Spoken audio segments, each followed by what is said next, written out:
मित्रों, इन प्रश्नों के उत्तर देने का प्रयास करें। लोकसभा की अधिकतम संख्या क्या है? भारतीय संविधान का संरक्षक कौन है? Who appoints the governors? प्रतियोगी परीक्षाओं के लिए ये महत्वपूर्ण प्रश्न है। पूरा वीडियो देखें, इससे आपका सामान्य ज्ञान बढ़ेगा। चलिए शुरू करते हैं। Question number 1।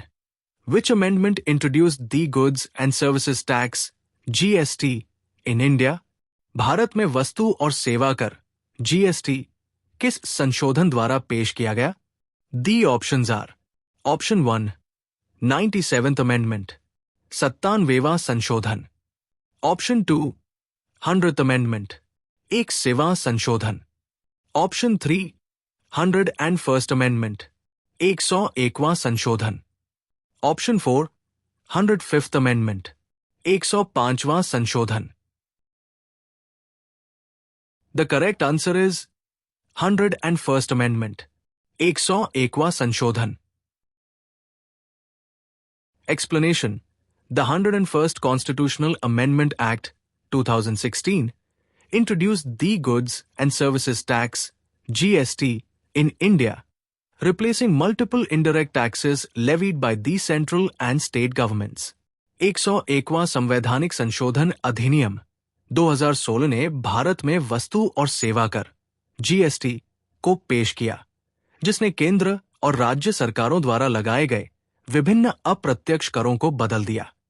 GST came into effect on July 1st, 2017. GST 1 जुलाई 2017 को लागू हुआ। Question number 2. Which body is responsible for the appointment of the Chief Election Commissioner of India? Bharat के मुख्य चुनाव आयुक्त की नियुक्ति कौन करता है? The options are: Option 1, Prime Minister, प्रधानमंत्री।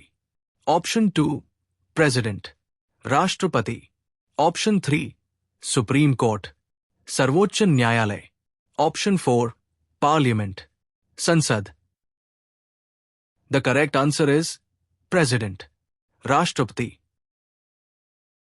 Explanation: The Chief Election Commissioner of India is appointed by the President of India. Bharat के मुख्य चुनाव आयुक्त की नियुक्ति भारत के राष्ट्रपति द्वारा की जाती है। The Election Commission is an independent constitutional body established under Article 324 of the Indian Constitution. चुनाव आयोग एक स्वतंत्र संवैधानिक निकाय है, जो भारतीय संविधान के अनुच्छेद 324 के तहत स्थापित किया गया है। Question number 3. What is the maximum strength of the Lok Sabha as per the Constitution? संविधान के अनुसार लोकसभा की अधिकतम संख्या क्या है? The options are: Option 1, 500, 500. Option 2, 545, 545.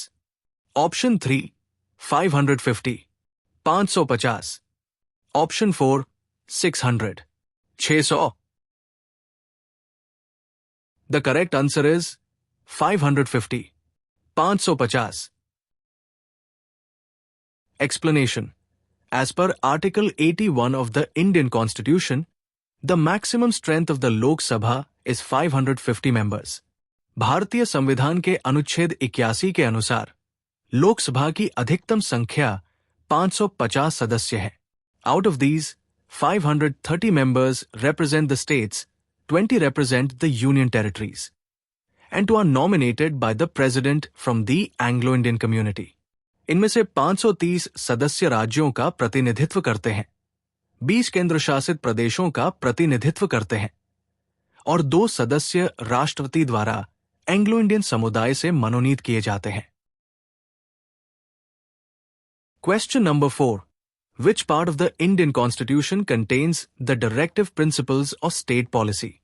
भारतीय संविधान का कौन सा भाग राज्य के नीति निर्देशक सिद्धांतों को शामिल करता है? The options are: Option 1, Part 3, भाग 3. Option 2, Part 4, भाग 4. Option 3, Part 5, भाग 5. Option 4, Part 6, भाग 6. The correct answer is Part 4, भाग 4. Explanation: The directive principles of state policy are enshrined in Part 4 of the Indian Constitution, from Articles 36 to 51. राज्य के नीति निर्देशक सिद्धांत भारतीय संविधान के भाग 4 में अनुच्छेद 36 से 51 तक निहित है. These principles aim to establish social and economic democracy in the country. ये सिद्धांत देश में सामाजिक और आर्थिक लोकतंत्र स्थापित करने का लक्ष्य रखते हैं. Question number 5. Which article of the Indian Constitution provides for the establishment of the Supreme Court? भारतीय संविधान का कौन सा अनुच्छेद सर्वोच्च न्यायालय की स्थापना के लिए प्रदान करता है? The options are: Option 1, Article 124, अनुच्छेद 124. Option 2, Article 141, अनुच्छेद 141. Option 3, Article 150, अनुच्छेद 150. Option 4, Article 200, अनुच्छेद 200. The correct answer is Article 124, अनुच्छेद 124. Explanation: Article 124 of the Indian Constitution deals with the establishment and constitution of the Supreme Court of India. भारतीय संविधान का अनुच्छेद 124 भारत के सर्वोच्च न्यायालय की स्थापना और गठन से संबंधित है. The Supreme Court consists of the Chief Justice of India and a maximum of 34 judges, as per recent amendments. सर्वोच्च न्यायालय में भारत के मुख्य न्यायाधीश और हाल के संशोधनों के अनुसार अधिकतम 34 न्यायाधीश शामिल होते हैं. Question number 6. What is the term 0R in the context of the Indian Parliament? भारतीय संसद के संदर्भ में शून्यकाल शब्द का क्या अर्थ है? The options are: Option 1, time when no debates are allowed, जब कोई बहस की अनुमति नहीं होती. Option 2, time to discuss urgent matters without prior notice, पूर्व सूचना के बिना तत्काल मामलों पर चर्चा करने का समय. Option 3, time reserved for private members' bills, निजी सदस्य विधेयकों के लिए आरक्षित समय. Option 4, time for voting on bills, विधेयकों पर मतदान का समय.